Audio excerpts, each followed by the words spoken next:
Hello fellow mutants, welcome back to another video, and in this video we're going to talk about how Willem Dafoe was in Sam Raimi's first choice to be the Green Goblin.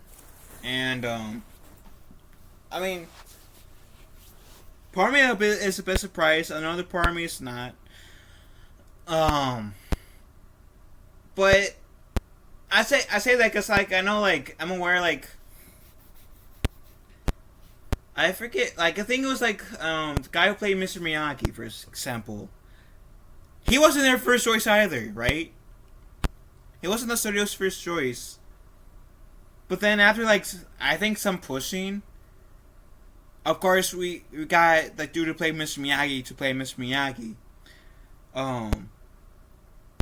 And sometimes, like, what's not our first choice may end up being the best choice. And Willem Dafoe as Norman Osborn, that's the Green Goblin, has been one of the best casting choices, period. So let's give this article a read, because I'm interested if they give the reason why Willem Dafoe was in Sam Raimi's first choice as the Green Goblin. So you won't believe who almost played the Green Goblin in Spider-Man. When you hear Willem Dafoe's name, you probably remember a bunch of his roles, and we bet his portrayal as the Green Goblin is the first Spider-Man movie is one of them. Now, it's difficult to imagine someone else in that iconic movie, but surprisingly, Dafoe wasn't the first choice in that role. Billy Bob Thornton, known for his performances in films and TV shows like Bad Santa. Sorry I had to go through that, Billy. Bad Santa, Sling Blades, Fargo, and Goliath, was initially offered the role as the Green Goblin. However, Thornton turned it down, citing his aversion to playing villainous roles and the extensive makeup required for the character. He told MTV News that he didn't want to be the baddie for a big movie star, as he thought it wasn't good for a good career decision. Well, you lucked freaking out. So I'm looking at a picture of Billy Bob Thornton, and I can honestly see him making a pretty good Green Goblin just from how his, like, just seeing his face. I can imagine him being a really good Green Goblin, to be honest.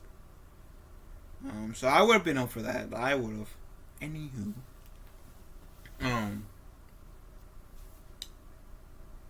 Thornton's decision to pass on the role was not taken lightly. He admitted to Sam Raimi, the director of Spider-Man, that he couldn't bear the thought of spending hours in makeup. Quote unquote, I told Sam, I just can't be in makeup that long. I'll go crazy. While 13 out of the picture, the search for the perfect Green Goblin began anew. Entered Willem Dafoe, an actor known for his intense and immersive performances. Dafoe was drawn to the role due to the Raimi's fresh take on the superhero genre. However, securing the role was not easy. Dafoe recalled his audition process as competitive, marking one of the last times he put himself on tape for an audition. Once he clinched that part, Dafoe faced the challenge of making the Green Goblin a believable and intimidating character. The original look of the Marvel villain, which Dafoe described as a Halloween mask with a puke green color and bug eyes, was deemed too ridiculous. The final design, a more modern and angular armor, was a welcome change that helped Dafoe bring the character to life.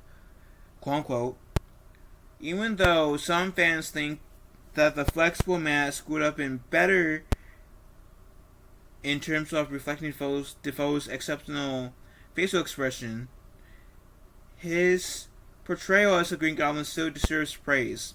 Now, I have to admit, because like he's very expressive. I've seen him in the Raimi Spider-Man movies. I've seen him in No Way Home. The only I feel like the only thing that I can remember seeing Willem Dafoe in that wasn't Spider-Man related was Aquaman. And I can see, like, sure, he kind of played a more sane character than he did of Norman Osborn, but like, I could see like the range he had a bit, and he's a really good actor. And I don't like. On one hand, I really enjoy his portrayal, but on the other hand, too, I have to. Part of me kind of agrees with them, though. It would be like great to see his facial expressions as like through the mask, but then another side of me is saying I'm happy that they went through that route, because that kind of challenged Willem Dafoe a little bit more. And on top of that, he was able to like come back to be the Green Goblin in No Way Home, right? Where he didn't have that mask, right? So we kind of, it wasn't the mask that some fans were wanting to see, but we still gotta see that like range of his facial expressions in No Way Home, which I feel having that mask in the first Spider-Man movie was worth going through just to see Norman's face, Willem Dafoe's face in No Way Home as the Goblin took over.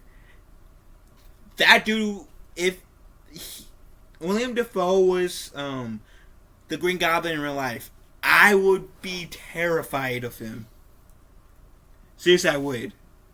So Dafoe's performance as the Green Goblin was met with widespread acclaim, and he would later reprise his role 20 years later in Spider-Man No Way Home, which was like one of the best decisions ever. So like I said, Willem Dafoe is like being casted as the Green Goblin is one of the best decisions in general.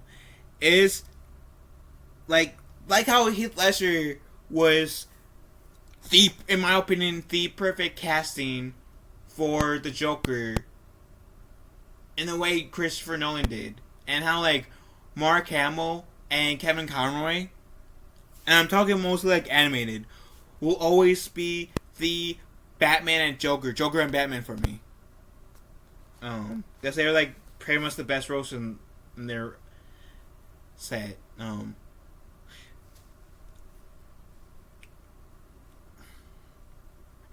I'm really happy that they went with Dafoe. I'm happy that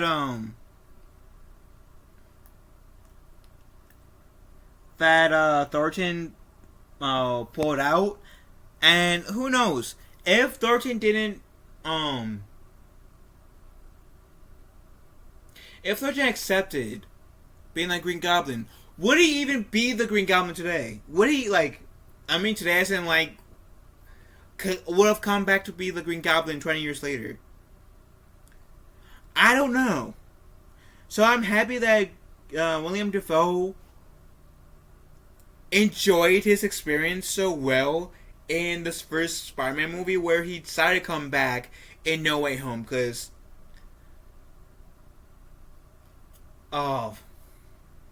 I would tell you, Willem Dafoe, whether you want to isolate it to the Tobey Maguire Spider-Man trilogy, or to the legacy of Spider-Man in general, just like how Tobey Maguire is for me as Spider-Man, is one of the best things to have happened to the Spider-Man legacy. Sure, it's Green Goblin, but Green Goblin affects Spider-Man, and Green Goblin's like basically the worst in the best way possible, best meaning possible. Whereas Spider-Man villain in general. Like, I say worst is like the most menacing. Outside of Green Goblin. Green Goblin and Venom and Carnage are potentially all tied as Spider-Man's worst villains in terms of being really nasty that can potentially give Spider-Man the most amount of hell. But what do you guys think? Are you guys happy that Willem Dafoe portrays Green Goblin? Or do you guys hoped that Billy Bob Thornton portrayed that role? Let me know in the comment section down below. Love you guys. Have a wonderful day. Be kind to one another. I will talk to you fellow mutants later. See ya.